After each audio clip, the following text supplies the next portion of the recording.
Binge the full week ad-free over at patreon.com/inspireddisorder.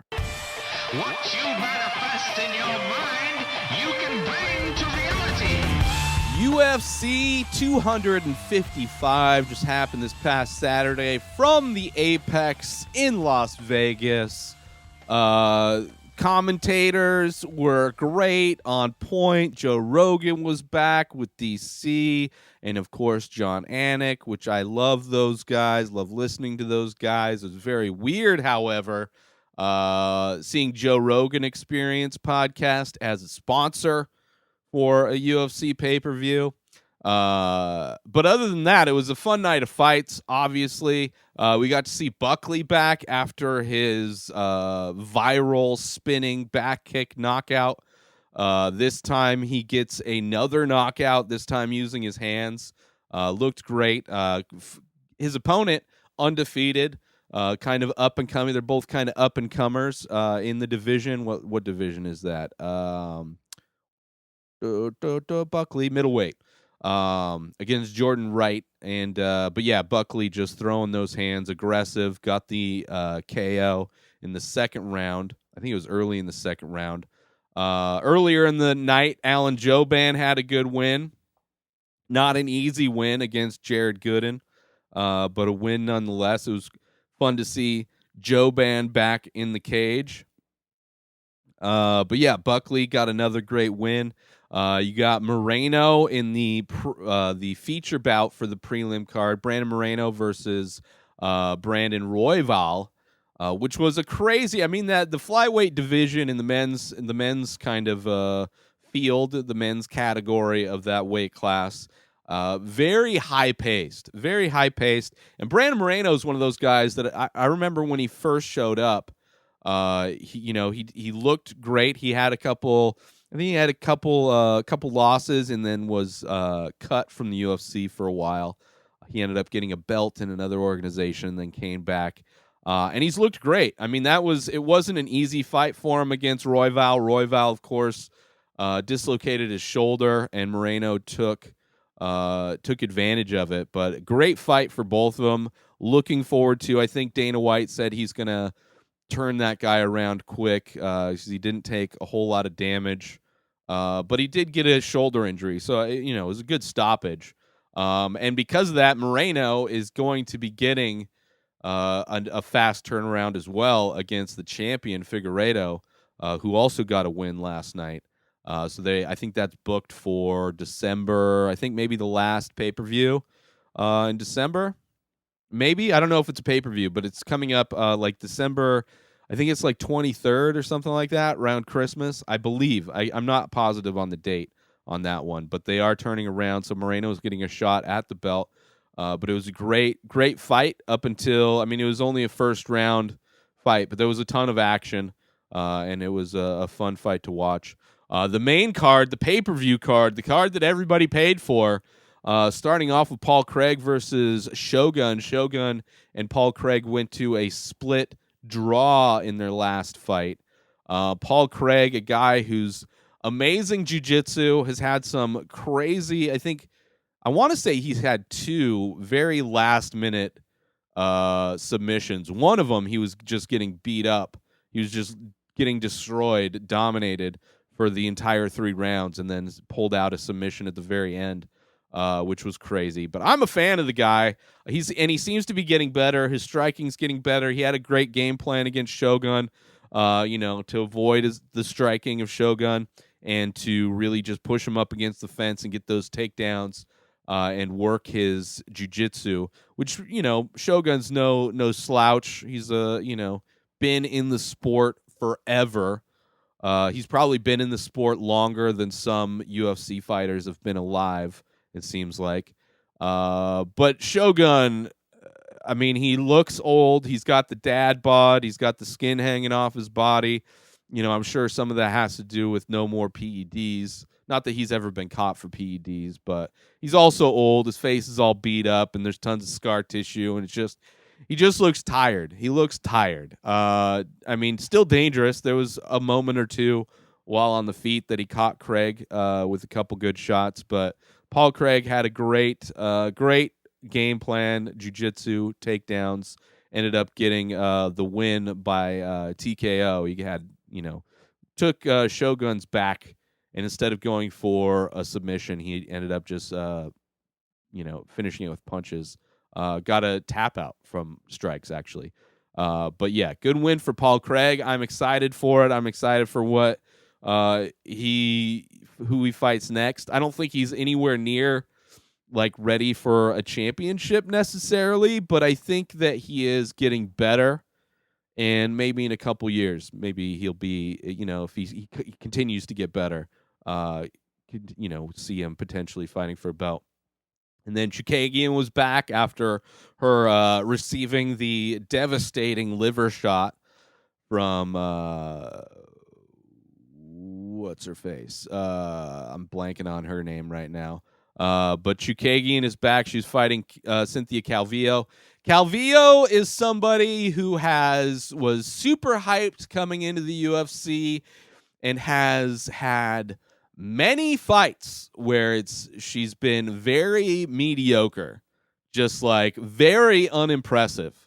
I because of her inconsistency, I can't see Cynthia Calvillo ever becoming a champion unless she like gets some short notice opportunity, and that just happens to be like a fight where she shows up. But she's almost got that Cowboy Cerrone type of a thing. It's like when she's on and when she's firing at all cylinders, she's fun as hell to watch. But when she doesn't show up, it's just like the most disappointing thing. And not like Chukagian's no slouch. I mean, she fought for the belt, of course, against, Valentina Shevchenko. It's very hard for anybody to look good against Shevchenko. But Chukagian looked great. She's got her style. She busted up Calvillo. She played her game right. But yeah, an easy win for Chukagian. Calvillo didn't do anything in that fight. But Dana White loves her. Dana White loves her. And when there's a female fighter that Dana White loves, like there was one that had like 6 losses in a row and she was still fighting. So Dana White loves you, then he'll keep throwing you in there. Mainly for the female fighters, though, I've noticed. Not really the male fighters. Unless you're like some legend in the sport. So the next fight after the Calvillo, Chukagian, Tim Means versus Mike Perry. Crazy fight. Perry, has had a crazy first round. Almost got a finish in the first round. Almost, was able to get Means down. Showed his jiu-jitsu game, almost got a rear naked choke. Was pretty close a couple times. On the feet in the next rounds, just throwing hard, heavy punches. Means, stayed to his game plan, stayed technical, was able to pop Perry with that jab tons of times, was able to just land a ton of shots where Perry was just hoping for, to get off and connect with his big shots. But wasn't able to do it. Means was, able to avoid the power and get the win. Great fight, though. There were moments where they were just throwing, and they were throwing heavy shots. So fun fight to watch. Of course, then the championship, first of 2 championship belt fights, Valentina Shevchenko. Supposedly easy win, was not. I mean, it was for a Shevchenko fight. Maya made everybody scared. There was some guy that made a $15,000 bet on Shevchenko to win $600.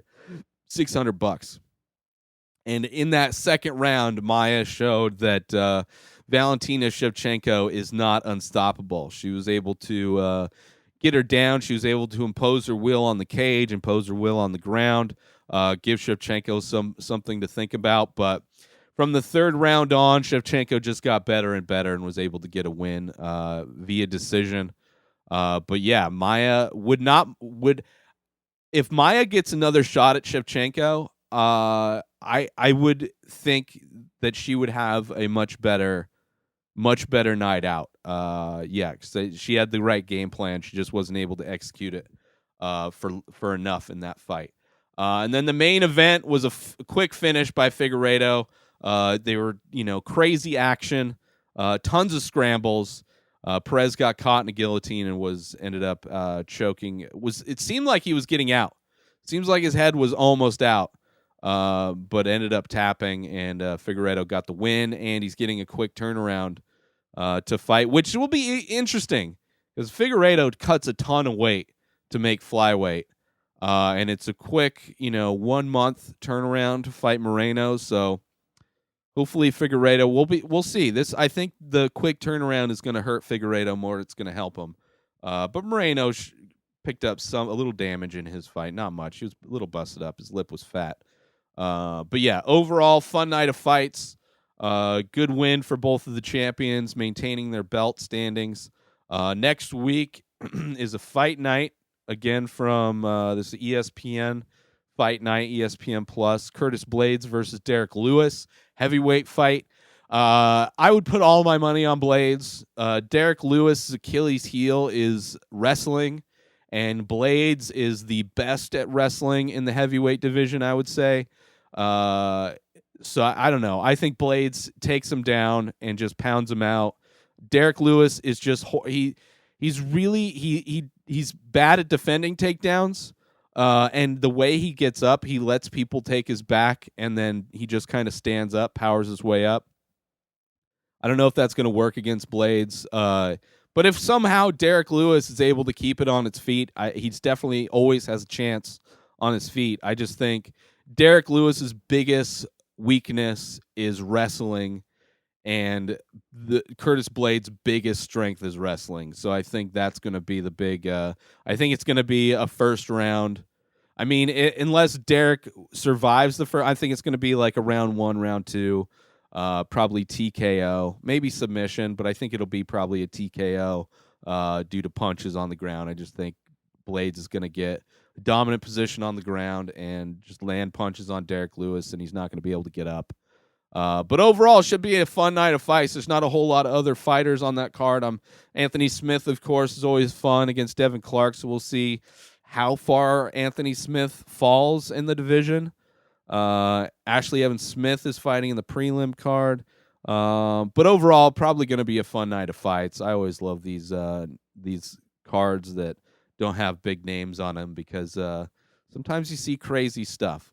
But overall, it was a fun night of fights last Saturday for UFC 255. Looking forward to next week. Get yourself 2 free books you can read with your ear holes with Audible through my link, inspireddisorder.com/Audible. That's AUDIBLE. Get yourself 2 free books when you sign up. That's 1 month free of Audible service. You get a free credit every month after that if you choose to stay with the service. That means 1 book every month, plus Audible originals, guided wellness programs, news, and so much more. Sign up now through my link, inspireddisorder.com/Audible, and get yourself 2 free books. New episodes of The Ray Taylor Show come out every single day. Subscribe on IGTV, YouTube, and everywhere else podcasts are found. Binge the full week ad-free over at patreon.com/InspiredDisorder. Buy Ray Taylor Show merch over at InspiredDisorder.com, and follow the show on Instagram at Ray Taylor Show. Have a great day, everybody. Peace out!